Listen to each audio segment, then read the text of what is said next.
नमस्कार दर्शकों, जगतगुरु तत्वदर्शी संत रामपाल जी महाराज जी के अद्भुत अलौकिक सत्य ज्ञान लोगों के आध्यात्मिकता से जुड़े सभी सवालों के जवाब दे रहे हैं। संत रामपाल जी महाराज जी के मंगल प्रवचनों का प्रसारण सैकड़ों दीक्षित व अन्य प्रभु प्रेमी लोगों के बीच में हर रविवार को किया जाता है। जगतगुरु तत्वदर्शी संत रामपाल जी महाराज द्वारा जगह जगह सत्संग कार्यक्रम आयोजित करवाकर लोगों में आध्यात्मिक जागृति फैलाई जा रही है। इस विषय से संबंधित देखिए हमारी एक खास रिपोर्ट। कबीर साहिब का ज्ञान सबसे अलग तो है ही, लेकिन धर्म ग्रंथों से प्रमाणित भी है।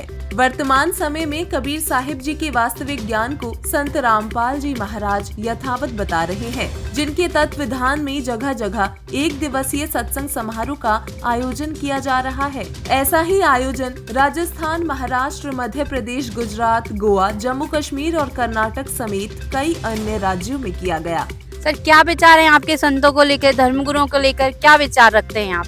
हाँ, सही बात है। अभी धार्मिक गुरु के बारे में पूछ रहे हैं तो आज भी भारत विश्व के धर्म के रूप में मतलब विश्व गुरु है। अगर संत के हिसाब से देखा जाए तो मुझे नहीं लगता कि भारत में जितने संत है इतने संत कहीं और है। बहुत सारे देशों में तो मैं देखता हूँ हर चीज़ में दवाई खाते हैं। अपने देश में तो ऐसे संत हैं कि वो पानी में फूंक मार के दे देते हैं और पानी लोग पीते हैं, उनका सर दर्द ठीक हो जाता है। तो मुझे तो बहुत अच्छा लगता है कि इतने संत हैं और कितने प्रकार के संतों की सुनने में आता है। किसी का बीमारी ठीक हो गया, कोई लौंग दे दिया।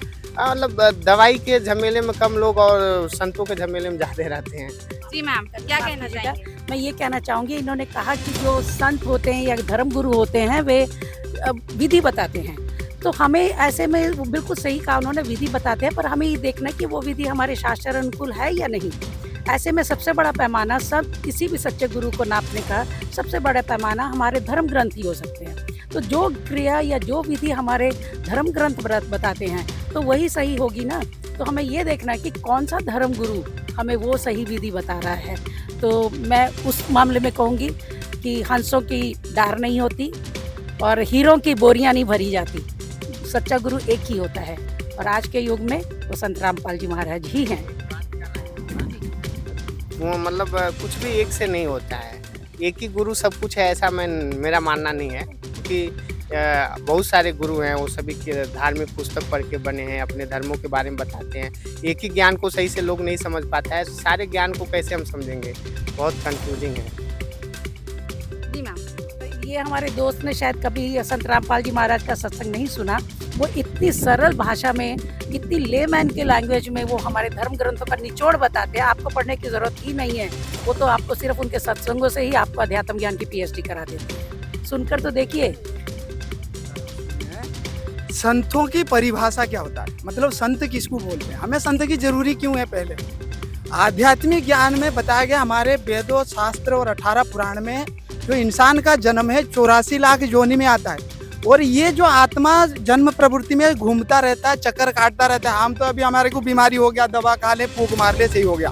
लेकिन इसकी जो जन्म और मृत्यु के बारे में से ऊपर जो ज्ञान बताए वही संत होता है। वो उसी को ही गुरु की उपाधि मिलती है। गुरु तो वैसे बहुत दुनिया में बहुत सारे, कोई किसी को मिस्त्री का काम सिखा दिया, कोई घर का काम बना ले, गुरु बन जाता है। ये सब गुरु नहीं है, ये तो सब अपनी रोजी रोटी के लिए। लेकिन जो सच्चा संत होता है हमारी वेदों, शास्त्र, 18 पुराण को आंखों में रख के बताते हैं, उनको ही गुरु मानना चाहिए, बाकी किसको नहीं मानना चाहिए। अगर सर, देखने में तो ये भी आया कि आजकल लोग बहुत नास्तिक हो गए। वो नास्तिक इसलिए हो गए कि आपका बात बहुत बढ़िया आपने पूछे। जो सच्चा संत होता है उनकी वचन में शक्ति होता है।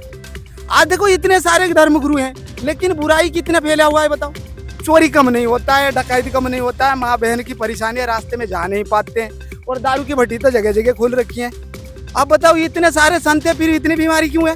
क्योंकि इनके अंदर वो शक्ति नहीं है जो परमात्मा की दी हुई शक्ति। आपको पता होगा शिरडी साईं बाबा एक बार बोले थे सबका मालिक एक है, एक के तो कोई पहुंच नहीं पा रहे और 1000 बन गए हम लोग। तो वही एक को ढूंढना पड़ेगा। वो एक को ढूंढने के लिए हमारा आधार शास्त्र है। सर, कैसे निर्णय करेगी जनता की? बढ़िया बात है, कैसे निर्णय करेगी जनता? तो आजकल बीच में है, उनको तो चाहिए पैसा, घर की कमाई, रोटी बनाए, शादी कर ले, कोठी बना ले। लेकिन जब बीमारी आए तो भगवान की याद आता है, तब संतों के पीछे जाते हैं और डुप्लीकेट बहुत खड़े लाइन में, तो उधर जाके फंस जाते हैं।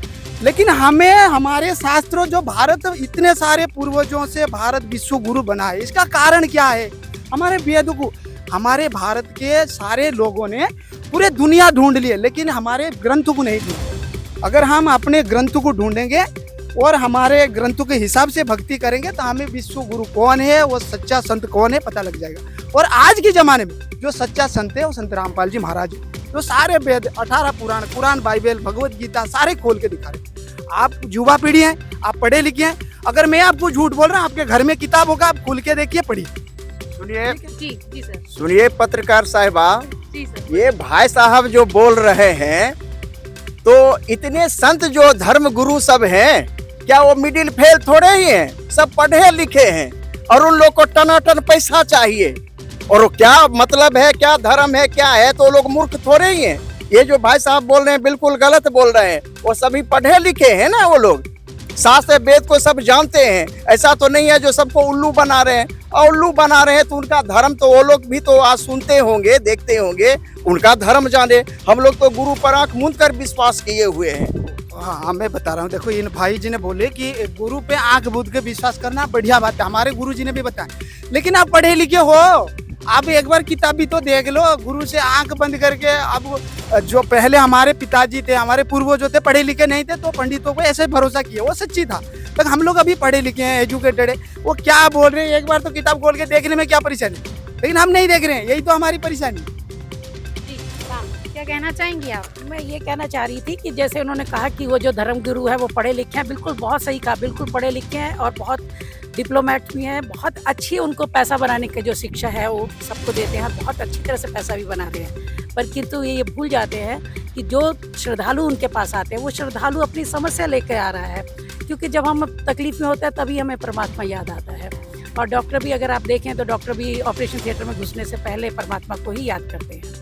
तो जब उनके सही नहीं होता, जब वहाँ से, क्योंकि वो उनके पास कुछ है नहीं उन धर्म गुरुओं के पास, तो जब वहाँ से उनको मिलता नहीं है, उनकी समस्याओं का हल नहीं होता, तो वो नास्तिक बन जाते हैं। इसलिए नास्तिकता फैलती चली जा रही है। तो क्या तरीका है, किस तरीके से हम इस नास्तिकता को कम कर सकते हैं? क्या है इसका उपाय? इसका उपाय यही है कि आप लोग पढ़े लिखे हैं, आप पढ़ी लिखी हैं, आप भी यहाँ समाज भी पढ़ा लिखा है, शिक्षित है, अपने धर्म ग्रंथों को खंगालिए और सत्य से परिचित हुई और जानिए कि कौन असली गुरु है, और उसके बाद उनको अपनाइए और तो देखिए आपको लाभ ही लाभ मिलेंगे। सर वो कहे 18 बोध, जो पूर्ण संत होगा वो 4 वेद 6 शास्त्र 18 पुराण श्रीमद् भगवत गीता जी अपने जितने भी धर्म के धर्म ग्रंथ है उन सब का निष्कर्ष ने बता के और वो भक्ति कराएगा। वो पूर्ण संत की पहचान होती है। तो हमारा आत्म कल्याण पूर्ण संत के माध्यम से ही निश्चित है। और वो पूर्ण संत संत रामपाल जी महाराज जी हैं, जो सभी धर्म शास्त्रों का ज्ञान दे रहे हैं और उन्हीं से हमारा कल्याण संभव है। सर आप क्या कहना चाहेंगे इस विषय में? मैं ये कहना चाहता हूँ, जो मैं जो भी काम करता हूँ फायदे के लिए करता हूँ, पैसे के लिए, तरक्की के लिए। और मैं वो चाहता हूँ जो भगवान का वो भक्ति करूँ जिससे जो भगवान मुझे माया दे, मैं वही करना चाहता हूँ भक्ति। जी आप क्या कहना चाहेंगे इस बारे में? वो माया लेके क्या करेंगे, माया तो इधर छोड़ के जाने वाले हैं। रामपाल जी महाराज जी तो बोलते हैं माया को वो छोड़ को सतलोक जाने के लिए बोलते हैं। जी मैम क्या कहना जी, चाहेंगे आप? उन्होंने कहा कि माया है, तो सारे मेरे ख्याल में सारी दुनिया का एक ही कॉमन एम है कि पैसा, बड़ा सा बैंक बैलेंस बनाया जाए, बड़ी सी कार ली जाए, बड़ी सी कोठी बनाई जाए। कितने लोग उसमें सफल होते हैं? तो वो उनका एम है, तो वो एक मृग तृष्णा है जिसके पीछे सभी भागते रहते हैं। अगर हमें चाहिए कि अगर उनको धन भी चाहिए तो वो हमें हमारे नसीब से जो मिलता है वो एक सच्चा गुरु ही दे सकता है। सर ये आप बता सकते हो कि यहाँ पे आप ये क्या क्या पुस्तकें यहाँ पे वितरित कर रहे हो आप? यहाँ जो संत रामपाल जी महाराज जी के शास्त्रानुसार जो भक्ति है उसकी 3 पुस्तकें हैं। एक है गीता तेरा ज्ञान अमृत, एक है ज्ञान गंगा और एक है जीने की राह। ज्ञान गंगा के अंदर जो है वेद का प्रमाण, 4 वेद, 18 पुराण और भगवत गीता का पूर्ण ज्ञान है और शास्त्रानुसार भक्ति बताई गई है। भगवत गीता का जो गीता तेरा ज्ञान अमृत है उसके अंदर परमात्मा ने बताया है कि शास्त्रानुसार भक्ति क्या है, गीता भगवत गीता किसने बोली और उसमें क्या क्या सत्य है। फिर जीने की राह जो पुस्तक है, जीने की राह के अंदर अपने जो कर्म है, भक्ति है, ज्ञान है, वो पूरा समझाया है और कर्म के फल कैसे मिलते हैं और कर्म के फल से कैसे हम छूट सकते हैं, उसके मंत्र क्या है, वो सब कुछ उसमें बताया है। बहन जी आज संडे का दिन है, लोग संडे में वीकेंड बनाने के लिए बाहर जाते हैं और आप सत्संग में आइए, क्या कहना चाहेंगी? हम सत्संग में आते हैं गुरु जी का सत्संग सुनने के लिए, परमात्मा ज्ञान बताते हैं, हमें मोक्ष प्राप्त करना है। गुरुजी गीता में बताते हैं कि हमको सतलोक जाना है। परमात्मा यहाँ पे अच्छा ज्ञान बताते हैं जो कि पूरी विश्व में ऐसा ज्ञान कहीं नहीं है। संत रामपाल जी महाराज बताते हैं कि मोक्ष प्राप्त करना है अपने को, जो यहाँ के लोग काल लोक में नहीं रहना है, यहाँ पे गंदा लोक है। हमें यहाँ से जल्दी से जल्दी हमको मोक्ष प्राप्त करके जाना है सतलोक। यहाँ पे कुछ नहीं है, यहाँ पे सब कुछ नहीं मिलता है यहाँ पे, क्योंकि यहाँ गंदा लोक है। यहाँ सब भरमाने के लिए सब कुछ ये रचाया है, क्योंकि परमात्मा हमको सतलोक ले जाना चाहते हैं। इसलिए परमात्मा धरती पर आए हैं और हमको मोक्ष प्राप्त करना है। बहुत बहुत धन्यवाद बहन जी आपका। सर, हम आपसे जानना चाहेंगे कि यहाँ पे किस तरीके की व्यवस्था की गई है, तो आप हमें बताएंगे? जी, यहाँ पे संत रामपाल जी महाराज जी हमारे गुरु जी है, उनका यहाँ पे सत्संग का आयोजन किया गया है। तो ये सत्संग हर महीने होता है और यहाँ पे आप देख सकते हैं कि ये लाइन खड़ी हुई है, वो हाजिरी यहाँ पे जो भक्त आत्मा आती है उनकी हाजिरी लगाई है। और फिर बाद में यहाँ पे चाय का और बिस्किट का भी व्यवस्था की गई है। फिर बाद में आप देख सकते हैं कि वहाँ पे पार्किंग का भी व्यवस्था की गई है। और इसी तरह निःशुल्क यहाँ पे नामदान भी दिया जाता है गुरु जी की दया से। और इसी तरह हर महीने यहाँ पे सत्संग होता है। यहाँ पर गुजरात में तो श्री कृष्ण भगवान को भगवान माना जाता है, उनकी पूजा होती है। और आपके ज्ञान में ऐसा दावा किया जाता है कि संत रामपाल जी महाराज का जो ज्ञान है वो सही है और वही वे ऑफ वर्शिप का रास्ता जो है सबसे उत्तम है। तो कैसे डिफाइन करेंगे, मतलब कैसे उनका ज्ञान अच्छा है? जैसे कि आपने सही सवाल पूछा है, मैं इसका जवाब देना चाहता हूँ अपनी सही भाषा में। श्री कृष्ण कितने भगवान हैं, उनकी पावर क्या है, ये मतलब ये गीता जी लिखी है संत रामपाल जी महाराज ने। इसमें सही से उन्होंने टिप्पणी करके बताया है कि जैसे कृष्ण भगवान ने पूरी गीता जी में कहीं नहीं बोला है कि मैं भगवान हूँ। और उन्होंने 7वें अध्याय के 12 से लेकर 15 में स्पष्ट किया है कि तीनों गुणों की साधना करने वाले राक्षस स्वभाव को धारण किए हुए मनुष्यों में नीच दूषित कर्म करने वाले माने जाते हैं। तो इससे ये सिद्ध होता है कि श्री कृष्ण भगवान नहीं है, ये किसी और के बारे में बोल रहे हैं। फिर उन्होंने गीता जी के 11वें अध्याय के 32वें श्लोक में भी स्पष्ट किया है कि अर्जुन मैं बढ़ा हुआ काल हूँ और अप्रवृत्त हुआ हूँ, इससे पहले ना तो ये रूप मेरा किसी ने देखा है और ना ही आगे देखेगा। तो जो गीता जी बोली जा रही थी वो श्री कृष्ण भगवान के रूप में वो ब्रह्म बोल रहा था। इसके हिसाब से हम श्री कृष्ण को भगवान की उपाधि नहीं दे सकते। इतना सा ये संत रामपाल जी महाराज ने डिफाइन किया है। और ये हमारे लिए श्री कृष्ण एक 3 लोक की इनको उपाधि दी गई है। 3 लोक में सबका धारण पोषण करने के लिए इनकी व्यवस्था बनाई गई है। इसके लिए पूर्ण परमात्मा तो कोई और ही है, जो कि गीता जी के 18वें अध्याय के 66वें श्लोक में स्पष्ट किया है कि एकम शरणम ब्रज अहम तो असर्प्यापे बापे मोक्षमी मासुच। ये अर्जुन, तू ये मेरे लेवल की सारी पूजाओं को यहाँ छोड़ के तू उस परमात्मा की शरण में जा। यहाँ के जितने भी संत हुए हैं श्री कृष्ण भगवान को ही पूर्ण उपाधि दी है। तो ब्रज का अर्थ होता है जाना, चलना, प्रगति करना। तो संत रामपाल जी महाराज ने इसको दिखाया है कि ये गीता जी में जो बोला जा रहा है, जो संत श्री कृष्ण को भगवान बता रहे हैं, ये एक्चुअली भगवान श्री कृष्ण किसी और को बता रहे हैं। तो वो भगवान कौन है? तो इसके लिए फिर संत रामपाल जी महाराज ने वेदों का प्रमाण दिया है, जिसमें कबीर को परमात्मा कहा गया है। श्री कृष्ण को पूरी गीता जी में कहीं भी श्री कृष्ण का नाम नहीं आता है, ब्रह्म का नाम आता है, क्षर पुरुष, अक्षर पुरुष और परम अक्षर पुरुष, ये 3 नाम आते हैं। तो श्री कृष्ण जी का तो नाम ही नहीं है पूरी गीता जी में कहीं। इसलिए हम श्री कृष्ण को भगवान नहीं मान सकते। उनको 3 लोक की उपाधि दी गई है, उनका वो करते हैं, देख रेख में उनके लिए वो दी गई है। उसके लिए से इतना ही है उनका रोल। पूर्ण परमात्मा हम नहीं कह सकते उनको। पूर्ण परमात्मा तो कोई और ही है, जिसके लिए वेदों में भी प्रमाण दिया गया है। पूर्ण परमात्मा कौन है? पूर्ण परमात्मा हमारे शास्त्रों के आधार पर संत कबीर साहब को ही माना गया है। तो दोस्तों हमने देखा, इन्होंने पूरा डिफाइन किया विथ प्रूफ ये बताते हैं कि हमारे सदग्रंथ क्या कहते हैं। और ये जितने भी शिष्य हैं संत रामपाल जी महाराज के, ये कभी भी श्री कृष्ण का या अन्य देवी देवताओं का कोई अपमान नहीं करते। इनको कोई भी कंपेरेटिव कोई आंसर इनका नहीं है। बस ये इतना कह रहे हैं कि वो आदरणीय है हमारे लिए श्री कृष्ण भी, लेकिन पूर्ण परमात्मा और कोई है। हमने विद प्रूफ भी यहाँ पर देखा, और जो भी इन्होंने इस श्लोक में बताया है आप मैच भी कर सकते हैं। तो बहुत ही अच्छा इनका जवाब था। आइए हम आगे और भी देखते हैं। आप यहाँ पर किस लिए आए? मैं यहाँ पर सत्संग संत रामपाल जी महाराज जी का सत्संग सुनने के लिए आई हूँ। आज तो छुट्टी का दिन है, स्कूल के लड़के छुट्टियाँ मनाते, खेलने कूदने जाते, फिल्में देखना पसंद करते, और आप यहाँ पर किस लिए आए? हम यहाँ पर सत्संग सुनने इसलिए आए हैं क्योंकि उधर जाके तो हमारा टाइम वेस्ट ही होता है और यहाँ पे जाके हमें कुछ सीखने के लिए मिलता है। तो आज आपने सत्संग देखा, संत रामपाल जी महाराज जी के सत्संग में आज आपको क्या जानकारी प्राप्त हुई? मुझे यह जानकारी प्राप्त हुई है कि मानव जन्म का मूल उद्देश्य क्या है और हम पूर्ण मोक्ष कैसे प्राप्त कर सकते हैं। तो आप हमें बताइए, मानव जीवन का मूल उद्देश्य क्या है? मानव जीवन का मूल उद्देश्य यह है कि सही भक्ति साधना करके पूर्ण मोक्ष को प्राप्त हुए। नमस्कार दर्शकों, जैसा कि आप लोगों को बता दें कि यहाँ पर जो सत्संग कार्यक्रम होने जा रहा है, यहाँ पर काफ़ी दूर दूर से लोग यहाँ आए हुए हैं। हमारे बीच कुछ लोग हैं जिनमें से कुछ आयोजक भी हैं। हम उनसे बात करेंगे कि यहाँ पर कौन कौन से कार्यक्रम यहाँ पर आयोजित किए गए हैं। तो आइए हम उनसे बात करते हैं। नमस्कार सर।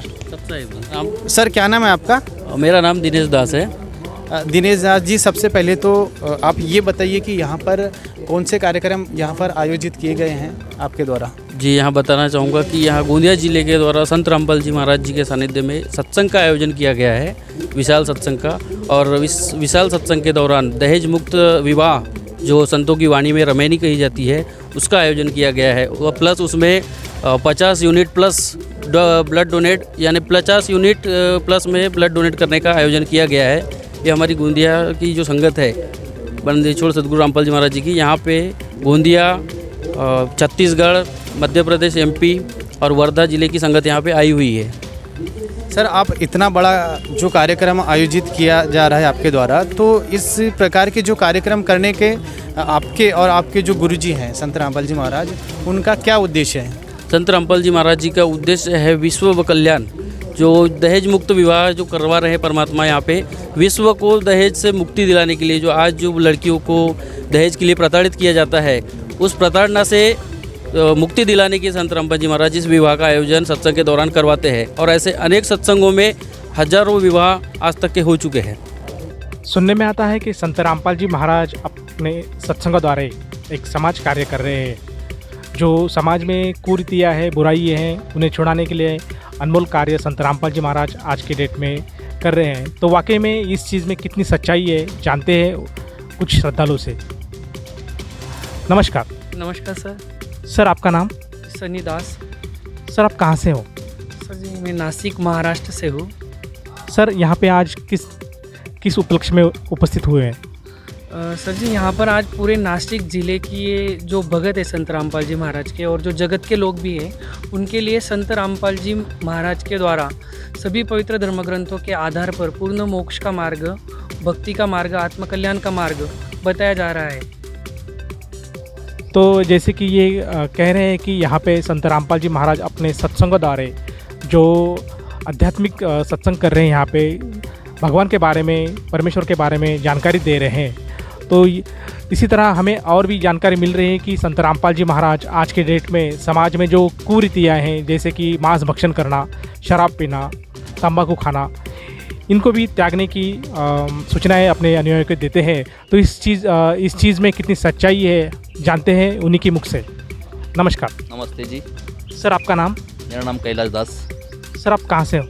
मैं नासिक पंचवटी से हूँ। सर सुनने में आता है कि संत रामपाल जी महाराज अपने भक्तों को जो कुरीतियाँ हैं, जैसे कि मांस भक्षण करना, तंबाकू सेवन करना, गुटखा खाना, सिगरेट पीना, इनसे पाबंदी लगाते हैं इन चीज़ों को, क्या ये सही है? जी बिल्कुल सही है। आज के ज़माने में जो पृथ्वी पे पूरा सरकार जो अपना है गवर्नमेंट, इन्होंने भी बहुत अभियान चलाए नशा मुक्ति के लिए, लेकिन कोई फ़ायदा ना। आज के इस धरती पर संत रामपाल जी महाराज के 1 करोड़ प्लस अनुयायी जो बिल्कुल नशा से मुक्त है, और कोई भी चोरी जारी कोई भी नहीं करते। और मैं खुद संत रामपाल जी महाराज की दीक्षा लेने से पहले मैं इतना शराब पीता था कि शराब में मेरे लाखों करोड़ों रुपए की प्रॉपर्टी इसमें गई।